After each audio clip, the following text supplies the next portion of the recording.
Assalamualaikum warahmatullahi wabarakatuh. May tanong dito ang ating kapatid na si Shaif Soyo. Sabi niya, Salam Ustad, paano po yung nag-work araw-araw tapos Salatul Fajr lang po ang napagsasalahan? Tapos dumating ang oras ng duhur, asar, maghrib. Subhanallah, ibig sabihin hindi siya nakakapagsala ng mga sala. Napakalaking kasalanan po yan kapatid Shaif at sa iba pa na katulad ng kalagayan niyo po. Hindi po pwede na isang sala lang po ang isasalahan natin. Kasi unang-unang itatanong sa atin sa kabilang buhay ang sala po. Kaya nga sa araw ng paghukom, sabi ng Allah sa Quran, "Masalakakum fi saqar." Qalu lam nakum minal musallin. Sabi sa tatanungin sila, ba't kayo napunta sa impyerno?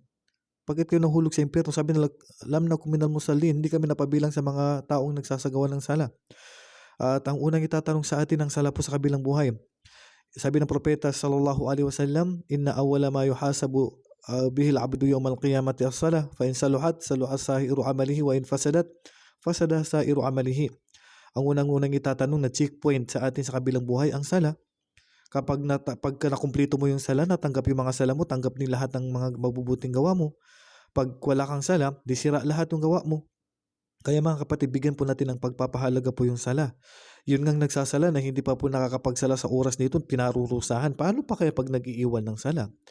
So napakalaking kasalanan po kapatid na mapabayaan po natin ang sala. Opo, napakalaking kasalanan. Kaya sa ganito pong kalagayan, gawan niyo po ng paraan na makapagsala po kayo sa takdang oras nito. Hindi po tanggap sa Islam na magiging exempted ka o hindi ka parurusahan kasi po dahil may trabaho ka. Opo. So, kausapin niyo po ang inyong mudir, ang inyong direktor, ang inyong boss na makapagsagawa po kayo ng sala sa takdang oras nito. Ilang minuto lang naman po yung sala na pwede natin sabihin 5 to 10 minutes, makapagsala na po kayo. Huwag niyo pong hayaan na dahil lang sa trabaho ay magkakasala tayo kasi napakalaking kasalanan po yan. Kung sakali naman na ang trabaho na yan ay magiging sanhi na ang masasalahan nyo lang po ay Fajr, ang may papayo ko lang po sa inyo ay maghanap po ng ibang trabaho kung nagiging dahilan po ang trabaho na yan ay hindi po kayo nakakapagsala po sa oras nito. Huwag nyo pong ipagpalit ang inyong kabilang buhay po dahil lang po sa trabaho.